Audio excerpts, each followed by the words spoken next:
Valsad national highway ઓથોરિટીની ઘોર બેદરકારી। માટીના ઢગલા પર ચડી જતા ટેમ્પો પલટી મારી શીર્ષાસન અવસ્થામાં, ચાલકનો ચમત્કારિક બચાવ। ઘટના સ્થળ પરથી ટેમ્પો ચાલકે આપેલી માહિતી અનુસાર વલસાડના ધમડાચી પીરુફળિયા ગામના નેશનલ હાઈવે નંબર 48 પર નેશનલ હાઈવે ઓથોરિટીની ગંભીર બેદરકારીને કારણે એક વિચિત્ર અકસ્માત સર્જાયો છે। સદનસીબે આ ગંભીર અકસ્માતમાં ટેમ્પો ચાલકનો આબાદ બચાવ થયો છે। હાલમાં હાઈવે પર ઓવરબ્રિજની કામગીરી ચાલી રહી છે। કોન્ટ્રાક્ટર અને હાઈવે ઓથોરિટી દ્વારા રોડ પર માટીના મોટા ઢગલા કરવામાં આવ્યા હતા। જો કે આ ઢગલા આગળ રાત્રિના સમયે વાહન ચાલકોને દેખાય તે માટે કોઈ પણ પ્રકારના રિફ્લેક્ટર કે ચેતવણી સૂચક બોર્ડ મારવામાં આવ્યા ન હતા। ગાંધીધામથી આવી રહેલા ટેમ્પો ચાલકને અંધારામાં માટીનો ઢગલો ન દેખાતા ટેમ્પો સીધો ઢગલા પર ચડી ગયો હતો।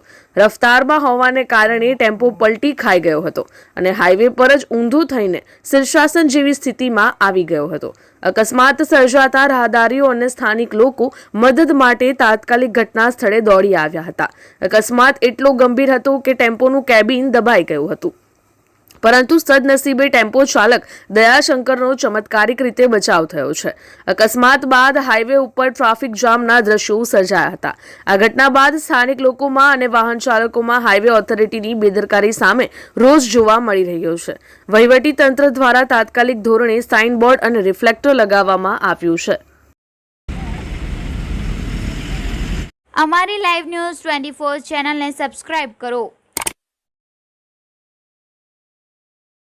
બેલ આઇકોન દબાવો જેથી આવનાર ન્યૂઝ અપડેટ્સની નોટિફિકેશન આપ સુધી સૌથી પહેલા પહોંચે।